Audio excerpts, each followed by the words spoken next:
Welcome into Sports Talk at the Stadium. Kevin McCrary here. We are splitting up our Sports Talk at the Stadiums, and I'm focusing on the USC perspective because I cover the Gamecock locker room. Kornblut will have his Clemson perspective posted in a separate story. But I really wanted to kind of just spend some time just on South Carolina because they're in a different place right now, obviously, than Clemson at 12-0 and getting ready for an ACC championship and a possible college football playoff run, where South Carolina is now. They're at a place where they're just trying to figure out their next move. And we all know their biggest next move is who is going to be making all the moves after that, who's going to be their head coach. We know that South Carolina has problems. How big those problems are, that's a different debate. Now, you look at how they played today against Clemson, the number one team in the country. They were right there. And that tells you they have to have some ball players there. But this is the same team that last week lost right behind me on this field against the Citadel, an FCS team. Granted, a good FCS team, but an FCS team. So they played hard under Sean Elliott. He really, you give Sean Elliott a lot of credit. And I know that he was a part of the staff that kind of let things get away, but I don't think you put that solely on Sean Elliott. And he had his guys in at least, you can say this, they were in every single game that he coached.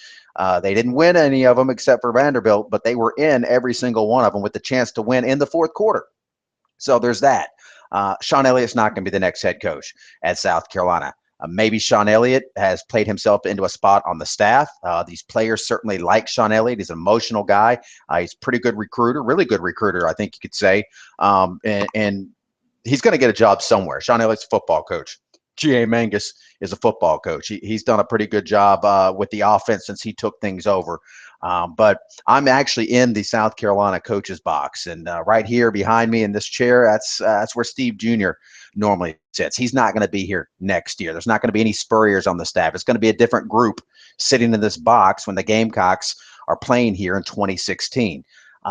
Who they hire is going to be very big. And I know there's a lot of different things out there. I know Kornblut's working on his angles, and it was looking, everybody thought Tom Herman. Now that train's kind of slowing down a little bit. Other names are floating out there now. You've got names like Larry Fedora and Will Muschamp. Kirby Smart, of course, has been named the leading candidate by some national outlets. And I'm not going to sit here and tell you that I have some kind of inside track on who the next coach is going to be. But whoever it is, he's going to have a way to get the program back on stable footing and bring in some guys that can help plug the holes. They're going to have to get a new defensive coordinator. John Hoke did not work out. That was a miss on Steve Spurrier's part. He whiffed on that hire, and you know, don't want to really spend too much time on how the Gamecocks got to this point.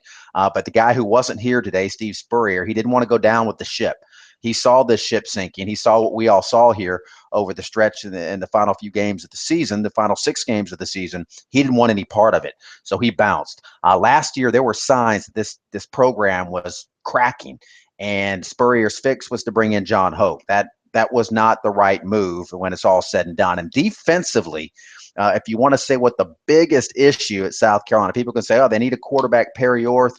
Okay, yeah, you want to upgrade at any position you can.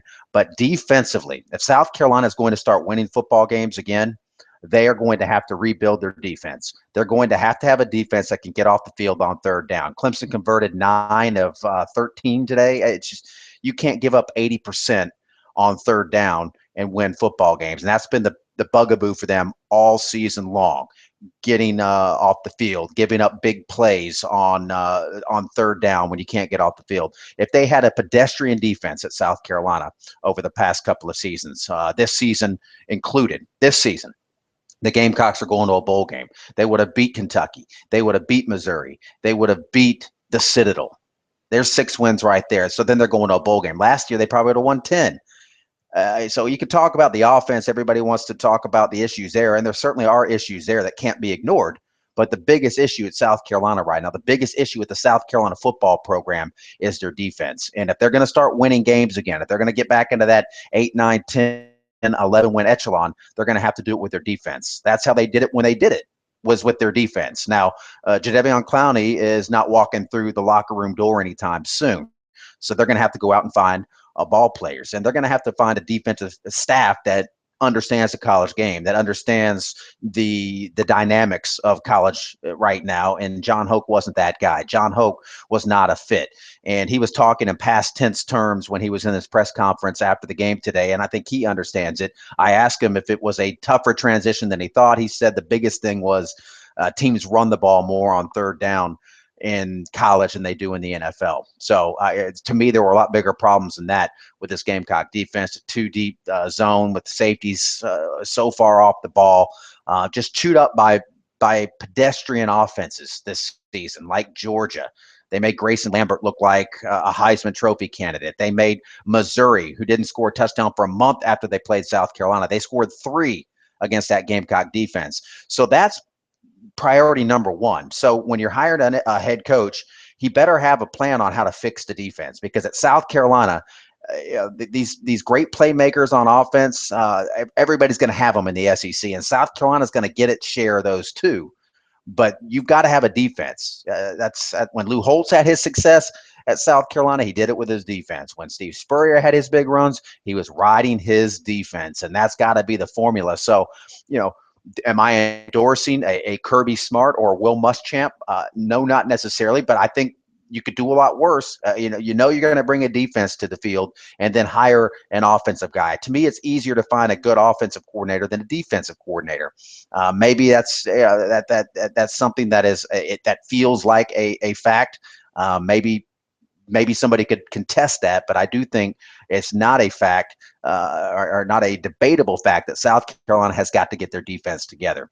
And that was their problem. That was they could spring an upset today if their defense can get off the field. They have that opportunity. Now, I can hear you. I can hear you screaming at your monitor right now. K-Mac, did you see that red zone offense? If they're down at the goal line, they're first and goal from the 6, and they don't score a touchdown, and the defense got 3 turnovers today, and the offense only scored 7 points. I get that, and and there's a big share of the blame to go around. But I'm saying the first problem that I'm fixing is the defense. And then offensively, yeah, you do have to work on those things. And I think that gets back to recruiting. You got to have more playmakers than Pharaoh Cooper. You'd like to have a guy that's not a walk-on as your starting quarterback. And he's not a walk-on anymore. He's a scholarship guy. And there's lots of guys that come as walk-ons and end up being really, really good players. And I like Perry Orth. I think he works hard. In fact, he might improve during the offseason. He might be the Gamecock starting quarterback next season. I think he gives them a better chance to win, or did this year, a better chance than Lorenzo Nunez. I think Lorenzo Nunez, the way he was used today, was the best way to use him, get him out there for a change of pace. But I don't think he's a guy that you can put back there and hand the ball to and tell him to go win a football game for you against major teams like Clemson or in the SEC at the place he is now. Now, maybe he's going to fine-tune his passing here in the offseason. He's going to get a better grasp of the offense, whatever offense that's going to be. We don't know, because we don't know who the coach is going to be. But his learning curve was just too great. He wasn't a big passer in high school, and he wasn't a big passer his first year at South Carolina. So they do have to address those things offensively. And I think you worry if you're South Carolina, losing Pharaoh Cooper, your best playmaker, who's going to step up. Deebo Samuel, who's been hurt for most of the season, showed flashes. He had a drive where he caught several passes, ended up scoring a touchdown on a one-handed grab. That's a nice flash if you're South Carolina to see that. They have DJ Neal that has shown flashes this season of being a good player. Maybe Terry Gouger puts it together. The running game, Brandon Wilds will be gone. David Williams hasn't found traction yet. Maybe he can get things going. The offensive line wasn't great again this year. It wasn't horrible, certainly inconsistent. They opened up the gates at times. That's going to have to be solidified. Maybe there are enough pieces there, though, where they can get by. And I think there were enough pieces this year for them to get by. They scored 32 points against the number 1 ranked team in the country. That's the most points South Carolina has scored against Clemson and lost. So the red zone deficiencies, the problems on offense, they missed a field goal, settled for a field goal late there in the first half. 32 points should be enough to win you a college football game. It should be, especially when Clemson has 3rd and 7, 3rd and 8. They had 3 third downs on the drive where they took the 3-point lead and turned it into the 9-point lead. You got to get off the field there. That's how you win those games. That's how you win. So they've got to fix the defense. They got to find a way to to get that solidified going forward. And I think that's got to be priority number one. Whoever the next coach is, if I'm Ray Tanner, I'm saying, okay, how are you going to fix the defense? How if they get their defense back on track, they can start competing right away while they find the guys offensively. Clemson has a defense that when their offense turns it over 3 times like they did today, they can cover it up. They turned it over 4 times last week against Wake Forest. They can cover it up. That's what a great defense could do. And they give you a short field so your offense doesn't have to work as hard. That's the key. So South Carolina, I think, needs to get very defensive when they make their next hire. Whether that means hiring a defensive-minded coach like Kirby Smart, I don't know. But whoever it is needs to have that mentality and have a plan in place for what they could do. I think you can make the case that this program isn't maybe as off the rails as it has appeared with a 3-9 season.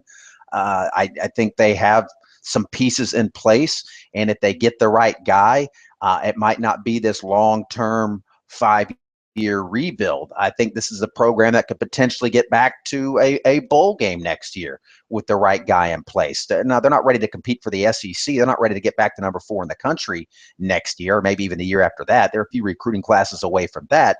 But this isn't a program that should be wallowing around with 3 or 4 or 5 wins for the next several years. I think they can get back on track sooner rather than later. But as it is, the season is over, but the problems are still there, and that has to be addressed. This is the most important crossroads for South Carolina. Their future going forward is going to be it's going to be determined here on who is hired over the next 10 days or so when Ray Tanner makes that call.